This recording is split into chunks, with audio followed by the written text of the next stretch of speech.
Halo guys, hari ini aku mau bagi informasi kalian kiat-kiat menjadi pribadi yang lebih baik. Ini yaitu Bapak Yunadi Effendi SE selaku Direktur PT Wahyu Putra Solo. Jadi pribadi yang lebih baik. Simak video selengkapnya. Yang pertama adalah rajin dan disiplin. Baik Pak, untuk poin yang pertama ini rajin dan disiplin. Untuk rajin dan disiplin itu implementasinya seperti apa ya Pak? Rajin dalam artian harus dilakukan secara tulus, ikhlas. Dalam artian ya contoh paling gampang, kita bangun pagi, disiplin waktu, terus membersihkan kamar tidurnya dengan rapi. Itu sebagai contoh kecil, hal yang menurut saya sebagai kedisiplinan yang simple, paling gampang lah di kehidupan kita. Menurut Bapak, untuk rajin dan disiplin itu dididik, ditanamkan, atau emang sudah habit atau kebiasaan Pak? Sebenarnya bisa dikatakan dari didikan ya, karena biasanya orang tua kita itu akan mengarahkan kita lebih ke ini loh, kamu harus begini, itu sebagai contoh. Karena kita lahir memang dari awal tidak mengerti apa itu sih sebenarnya disiplin yang seperti apa, dan arahan orang tua tuh benar-benar sangat penting buat kita sebenarnya.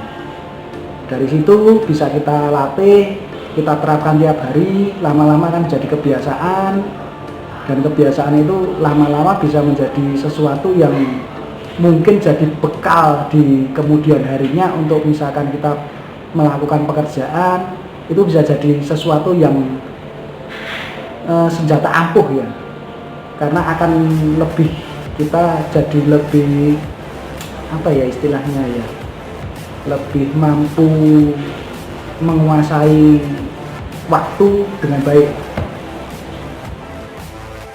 Poin yang kedua yaitu menghargai waktu.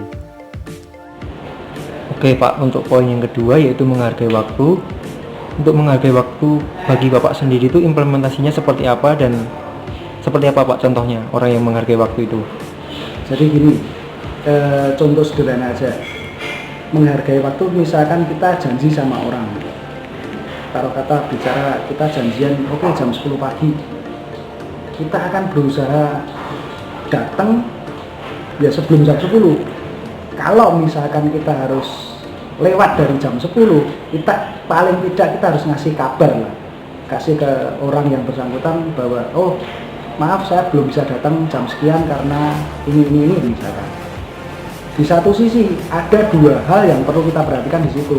Satu, sebenarnya kalau kita berjanji sama orang, ada janjian dengan waktu tertentu, itu kan ada dua hal yang bisa diperhatikan.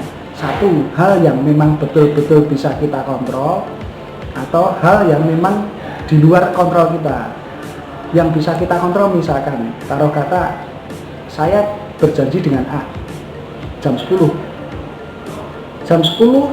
dia tidak datang, tidak ada kabar. Itu kan sebenarnya kontrol ada di tangan saya untuk istilahnya saya mau ninggal atau saya masih lanjutkan untuk menunggu. Nah, itu contoh yang paling simpel untuk hal-hal yang bisa dikontrol. Jadi kalau misalkan kita sudah memutuskan sesuatu di situ, dalam artian oke, aku harus nunggu ya jangan mengeluh kalau memang harus menunggu gitu.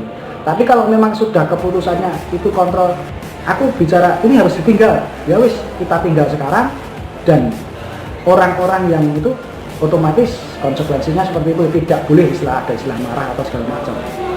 Berarti pilihannya ada di diri sendiri ya Pak ya? Ya. Untuk hubungan menghargai waktu dengan pribadi yang lebih baik itu seperti apa ya Pak?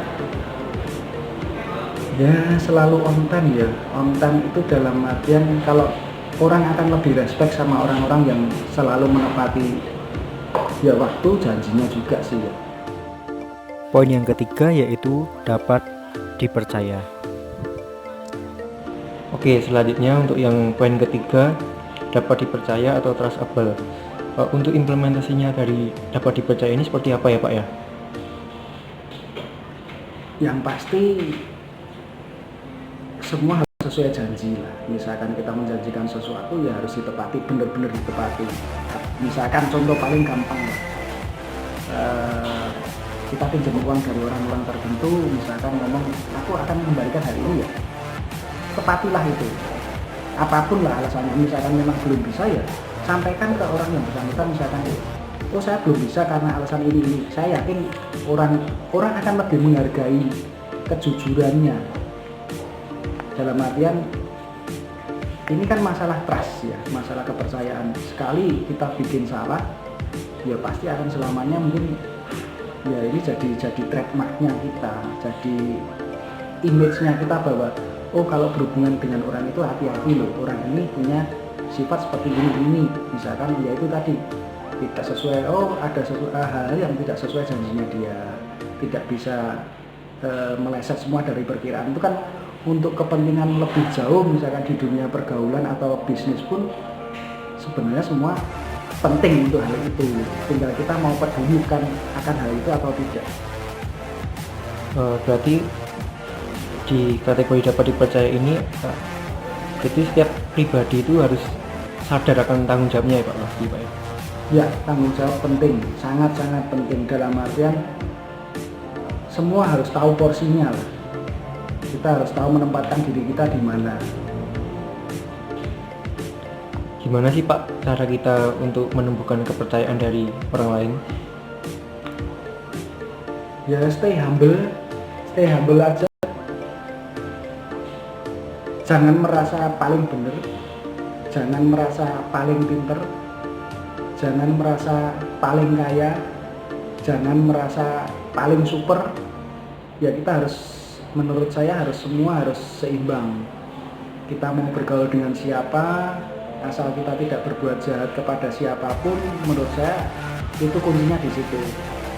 Ya tidak pilih-pilih lah. Berarti ada hubungannya dengan menjadi pribadi yang low profile gitu ya Pak ya? Iya.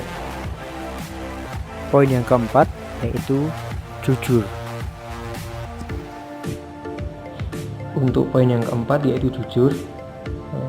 Seberapa penting sih Pak kejujuran itu? Sebenarnya jujur itu nomor satu. Karena apa? Orang jujur tapi bodoh, menurut saya lebih berharga daripada orang pintar tapi tidak jujur. Karena bodoh itu bisa diperbarui, dalam artian dia akan melalui proses bisa jadi pintar. Tapi kalau orang yang awalnya pintar tapi nggak jujur, itu sudah pasti jadi habit ya. Habit dalam artian orang ini tidak akan bisa berubah sifatnya, karena itu kejujuran kan karena sifat. Jadi saya lebih menghargai orang yang jujur meskipun dia bodoh, karena dalam artian bodohnya bisa diperbaiki, kejujuran pasti jadi poin plus dan sangat penting.